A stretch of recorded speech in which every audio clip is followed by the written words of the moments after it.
Welcome, everyone, to a new edition of G-Rated. I'm your host. We are here to talk about the latest movies and TV shows, and it is the #1 movie in the world, probably right now. Yeah. I'm just going to say world. Yeah.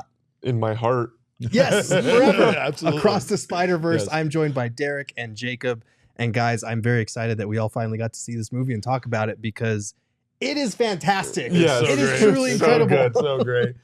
Okay, one last time. I'm Derek. I was bitten by a radioactive spider. This is my purple hair. I gave Lord Escurial magic powers, and you know the rest. He planned this before the show actually started, and we Very thought excited maybe about he was just joking. They were. But I guess I he's did. actually not. I'm really going with it because it was awesome. And I mean, man, what a follow up to what we found to be one of the Thought best. it was one of the Marvel- best animated movies of all time. And like they continued the story in such a perfect way where.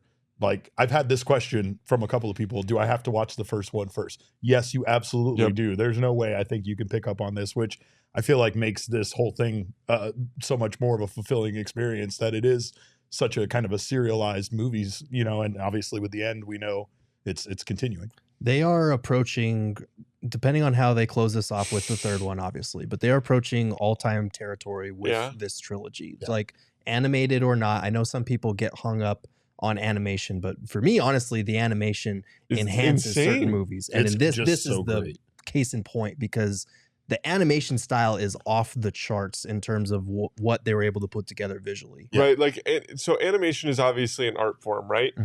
But what they've done with the first two movies in this is so beyond your regular, like, not to be like, sit here and be like, art is incredible, bro. But like, no, like this is like what they've done with their animation where it makes you feel like you're literally reading a comic book while you're watching this movie is something that I feel like they have pushed the boundaries of what animators are capable of doing. And the stylization goes beyond that. I feel like it's not just that they bring you that comic book feel.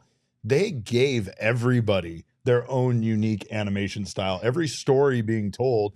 And I mean, we got that in the first one a bit, right? Where when we got introduced to the different Spider-Men, including Nicolas Cage, brilliantly playing Spider-Man Noir. But like they all were animated in their own style.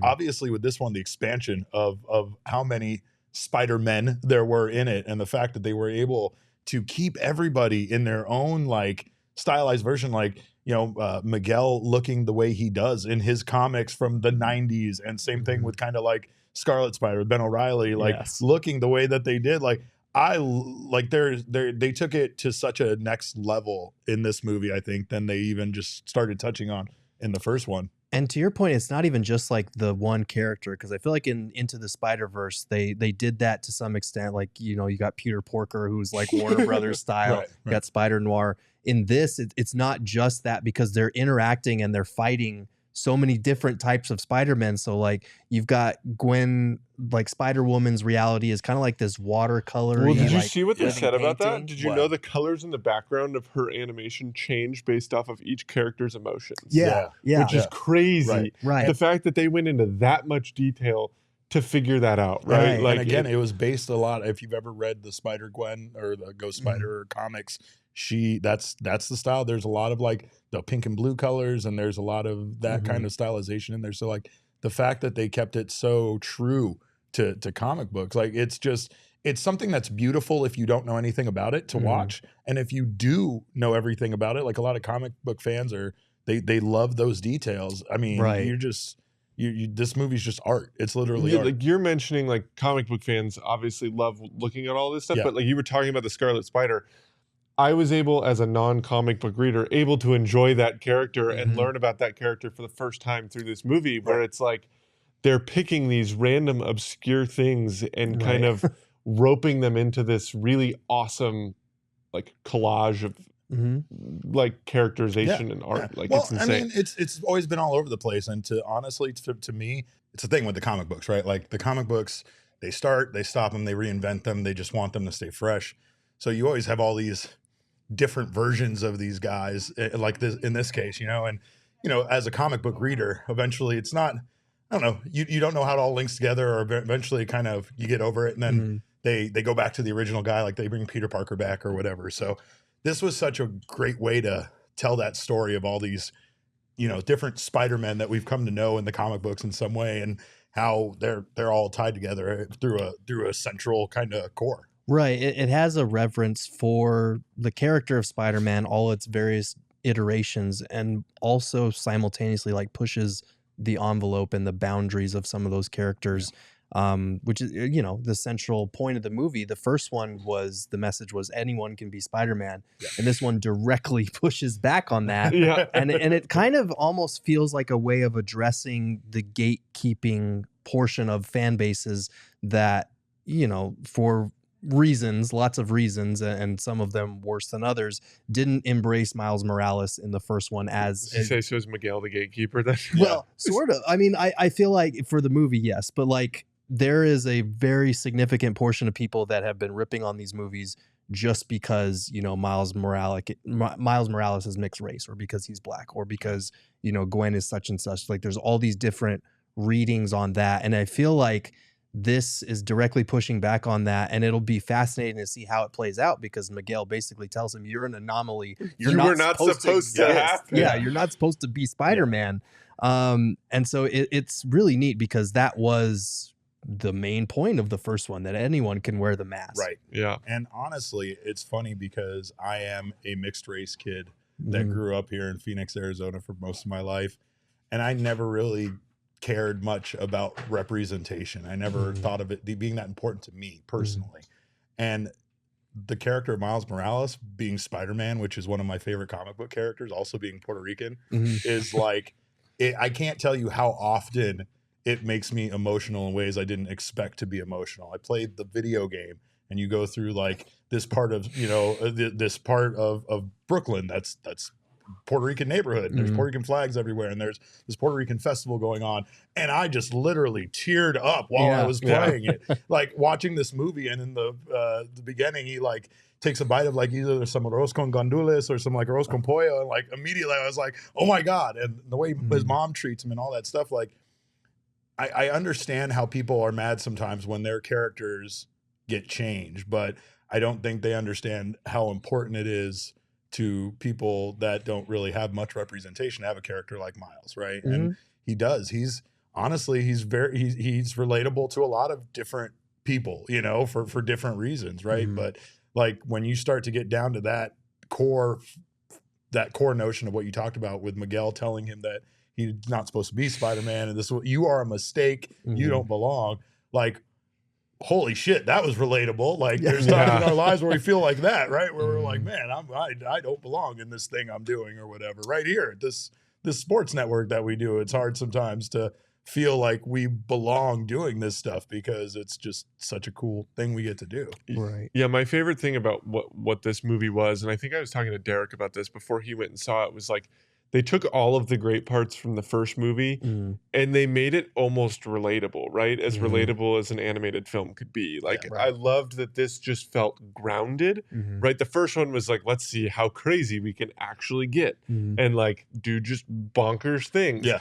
And like this one, it's like, no, we're actually going to focus on our character development and our, like, it was extremely grounded in the fact that like, you got to go through these sets of emotions with the characters that weren't just like, I'm going to punch this bad guy. I'm going to do this crazy thing. Like, what a great notion that Spider-Man in this movie is the bad guy. Like, a Spider-Man is essentially the bad guy. And that's what made it so different from anything I think we've ever seen. It kept the coming of age portion for Miles and growing up and making these difficult choices at the forefront, even though it's a giant multiversal movie that's giving, you know, hundreds of different Spider-Men their chance to shine, even if it's for a brief T-Rex Spider-Man, Cat Spider-Man. Come on, let's Lego go. Spider-Man. Like there were so many. Oh, the Lego Spider-Man was so great. That made me want to go out and buy that the Daily Bugle thing. The animation was done by a 14-year-old. Of the Lego one? Yeah, he did that whole scene with the, like, he tweeted about it afterwards. It's like this really well-known Lego animation account, and he's 14 years old, and he animated that scene for the movie. Crazy. Yeah. It's just a long love letter to all these different Spider-Men, but still it manages to keep Miles Morales and Gwen at the center of it all. I want to ask you if you had to pick an MVP of this movie, which is difficult because... Like, and even Andy Samberg as Ben Reilly was hilarious. Like, even just the couple lines he got. But, I mean, you got Oscar Isaac as Miguel O'Hara. Yeah. You've got Miles Morales himself. You've got Gwen. You've got Spider-Punk. Like, there are so many good options. Who's your MVP? That's a hard one. I feel like Gwen was the MVP of this movie. I felt like when you talk about like the story spreading out and character development, this was almost as much about her as it was about Miles. For sure. And I enjoyed them telling parts of her backstory the way they did, you know, finding out what happened to her Peter Parker. Essentially, he became the Lizard. Like, that's kind of crazy, which was his mentor, you know, in Dr. O'Connor's. But like, I don't know. I think that she was a big, like, for me, that was a big star. But like, it's hard for it not to be Spider-Punk. Yes. He was so goddamn cool. And I like how they were like, man, you're even cooler without your mask on, right? Like, I've always been this cool. Yeah, he's awesome. He was awesome. And I mean, he was like the chill save the day guy, because he's the one that ends up giving Gwen the device for her to get back and everything like that, the portal, whatever device. I hate the AM, I hate the PM. Like, Daniel Kaluuya was fantastic. Kaluuya was so good. Do I have to pick a Spider-Man? You know, you can pick anybody. You don't have to. Can I pick Spot? You can. Oh, Spot was tremendous. Because taking a character that's just known as like this throwaway character in the comics, like he's just not a good villain, and just being like, oh, by the way, his powers could quite possibly make him one of the most notorious villains in any comic book story ever. It's like, and he's got a hole on him that got hit with the bagel in the first movie. He got hit with the bagel. That was the best tie-in. He's like, our paths have crossed. He's like, you hit me with a bagel. And it's like, what? Yes. Yes. So Jason Schwartzman did a great job of threading the needle between ridiculous at first and just outlandish to like, no, legitimately, this guy can wreck shit. By the end of the movie, it's like, oh God, you're like they made him look to the point where it's like, oh yeah, he's gonna wreck some stuff. Like, good luck. Right. Well, and I mean, his all-consuming hatred for Spider-Man and for him making him like this, like, he literally doesn't care if he destroys the world, because that would make him happy, considering his world is destroyed. Right? Yeah. No. But yeah, it was so funny. That scene with him trying to steal the ATM machine, and you know, Miles just showing up and being like, hey. How much for this? He's like, you get him out of here. It's on the house. You know, like, just everything about that scene was so perfect. It was so nonchalant superhero villain interaction. I loved it. I can do anything through my holes. Yeah. Like, stop talking about your holes. Yeah, that was fantastic. Yeah. There's really no bad like casting in this entire movie. No. For me, Oscar Isaac as Miguel O'Hara was like, because it is a compelling villain in terms of, yes, you can see the fault in his logic in terms of, you know, your canon event and you should have never been Spider-Man, all this different stuff. You're going to bring down the multiverse. But at the same time, he has that backstory that like he's been through it. He's tried to alter it and he's failed and he's seen the consequences of that failure. And I thought he did a fantastic job of balancing like pity, but also just being this menacing, like hard ass that everyone is kind of afraid of. Right. He made for a great, I don't even want to say villain, but like anti-hero almost. Yeah. And they picked the perfect Spider-Man in Spider-Man 2099. Like, they picked the most intimidating, scary. Like, Venom is pretty much the only guy they could have gone with that's like scarier than that, right? Like, it was just, it was a great idea to go with that direction. But also, he's from the future, right? Like, so the idea of him being able to have seen the past and seen what all these other Spider-Men have gone through, and like you said, everything he's tested, his position was logical. It made a lot of sense. So the only interesting thing I have with him and like how they know that Miles is like, how does he know that Miles's canon event is supposed to happen in like 2 days when Miles was never supposed to exist? Right. In the first place. Yeah, I mean, that's a good question. I think there's a little bit of assumption going on, and there's not factoring in the loophole portion of it, which is Gwen's canon event was swerved basically because her father stepped down as captain, and it feels like there's some leeway there. Like, maybe if we just don't bring him to his ceremony where he gets sworn in as captain, maybe if he just turns down the position, it'll be fine. You've got enough to retire. Like, maybe don't be a captain. I don't know, but no, that is a good question, and it is something to look forward to in the third movie. I did want to ask though, what was your opinion of the cliffhanger? Because there have been split opinions on this. I loved it. I thought I saw it coming because I knew it was split into two parts, this last movie, and B, you get to the point where you like, okay, we're about like an hour and 45 minutes in. There's way too much stuff to close in 15 minutes. The minute that Miles Morales from the correct, universe or the right universe showed up as the Prowler, right? I was immediately looking at my watch going, this shit ain't getting wrapped up. Like, wait a minute. Like maybe if there was something else, but I didn't know that I didn't know it was to be continued. I just heard people say like that. The one thing that got spoiled for me beforehand was that there was going to, in fact, be another movie. So I thought maybe some sort of post-credit scene or something like that was what kind of clued you into that.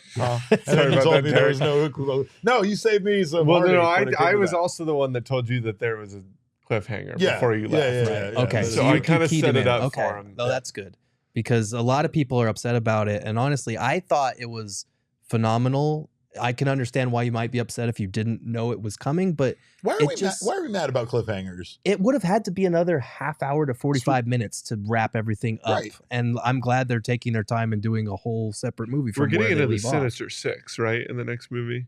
I think so. I think it's going to get interesting. Yeah. And I don't mind a cliffhanger inherently, especially if you know it's coming. I do feel like that might be my one thing that prevents me from giving it a perfect score, just because as a movie it's fantastic, but if you end on a cliffhanger, inherently you are saying there's still more to this story. But the greatest Star Wars movie in existence is a cliffhanger, an absolute cliffhanger. Empire Strikes Back. Well, and Empire Strikes Back, sort of. Yeah. Ends in such are we going to get into an argument about a different movie? No, he's not off. But I mean, I heard, because I wasn't old enough at the time, but I heard that people were mad about the way that Empire Strikes Back, because they didn't really know it was necessarily the second movie in a 3-part thing. So they just thought that this was how it was going to end, with Han Solo getting spoiler alert. Sorry, Han Solo getting frozen in carbonite and getting spoilers from the 80s. Yeah, but I mean, like that's what I'm just saying. That like, man. Like cliffhangers are the way that we continue to, enjoy media like this. That's the way that we get hooked, and we can't wait to watch the next one. Like, I don't want stuff wrapped up in a tidy package. I like when until we get to the end. I was gonna say, what if they ended the ending with that though? Wouldn't it make you mad? Oh, it would. Yeah, but that's why you don't do that. You can't do that as a storyteller. Why they put to be continued? Right. But it also, honestly, it sort of would make me mad, because I feel like Inception is a movie that ends on a cliffhanger, sort of. Sure. But it's ambiguous for a reason. It leaves you to question everything you've seen up to that point. If they'd have done it here, I think it would have sent the wrong message, because basically, spoiler alert, the ending is that in this universe without a Spider-Man, Miles Morales is the Prowler, he becomes evil, which is thought-provoking. Crazy to look back at the first movie, and see all of the tie-ins as to wait, he would have been the Prowler, because his uncle was kind of grooming him for that role. Exactly. Right. Yeah. So it would have ended on a thought-provoking notion, like, okay, if he's an anomaly, this is what he was destined to become then.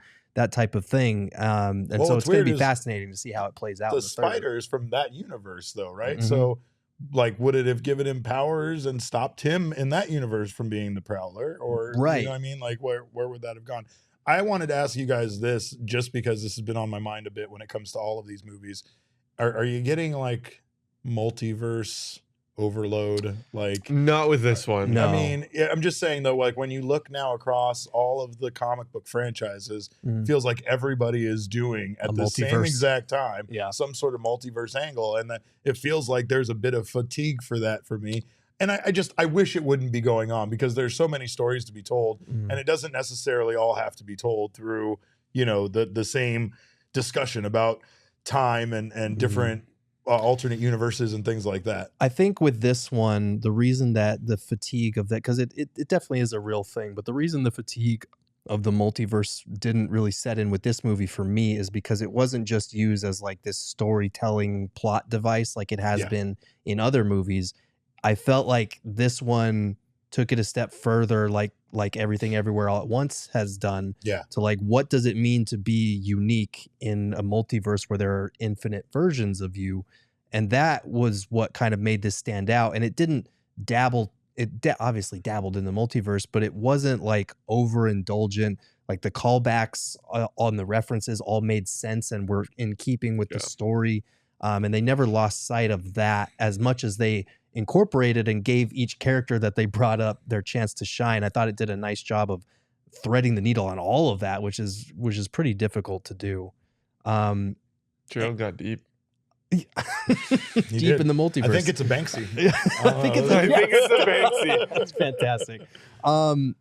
Any complaints or concerns? The only two that I have were, and it's not even a complaint or a concern, it's just the one thing preventing me from giving it a perfect score is the fact that it's not a complete story because of the cliffhanger.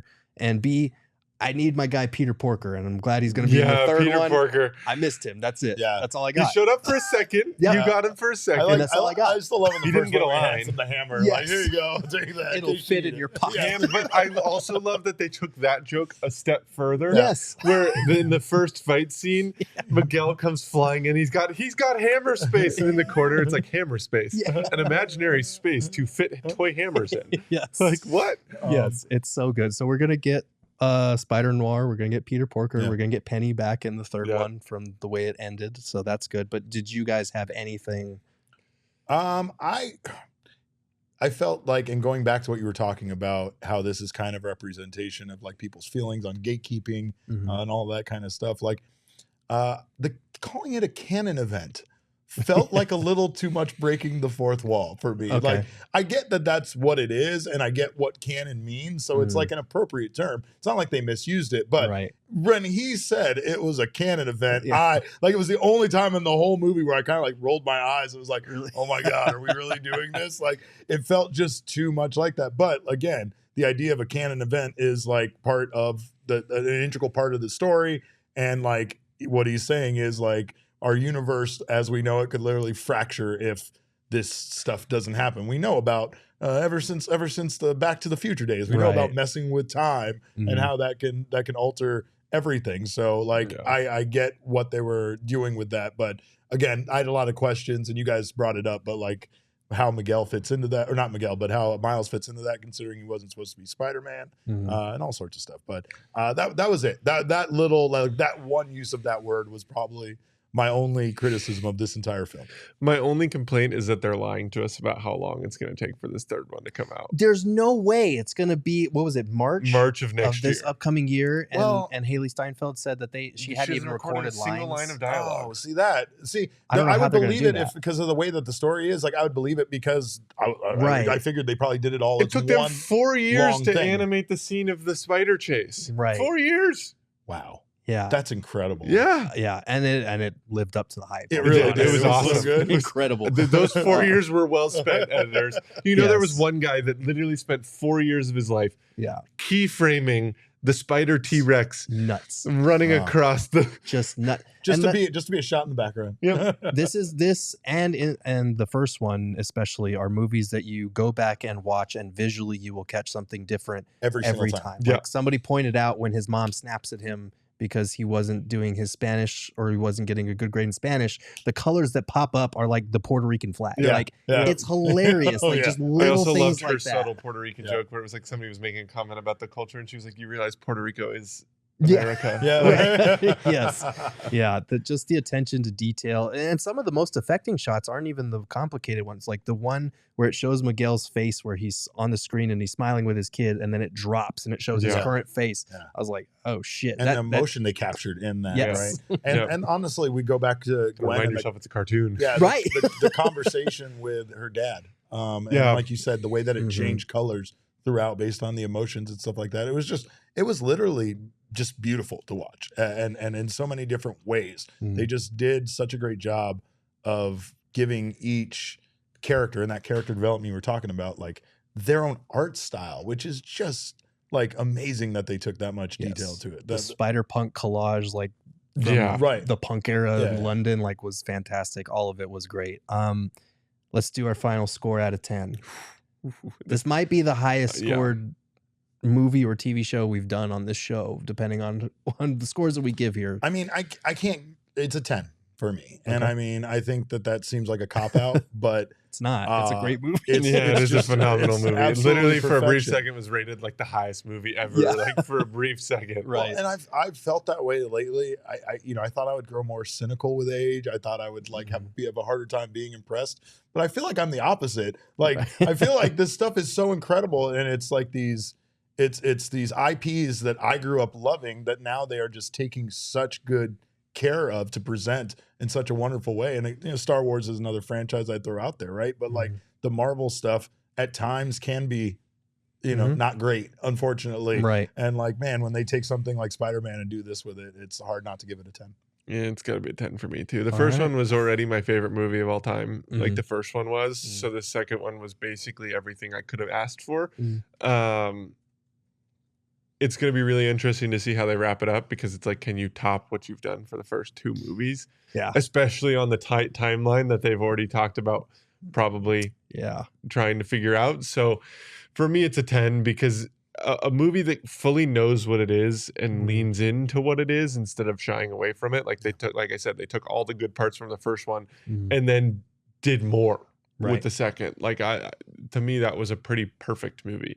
Okay. I feel like it was probably a bit of a gamble on their part to do a movie that was animation that was so hyper stylized. Oh, and yeah, like absolutely. Again, like you said, with the success of the first one, they were just like, we're going all in on this one now, and that's just that made it hard. And they crushed it both in terms of what they put into it and what they're getting out of it. If you look at the box office, it's awesome to see a movie like this raking like the way that it is. Man, you guys are gonna make me the Dwayne Wade of this. You're gonna be the slam dunk contest. Let's go. Let's go. Like 7.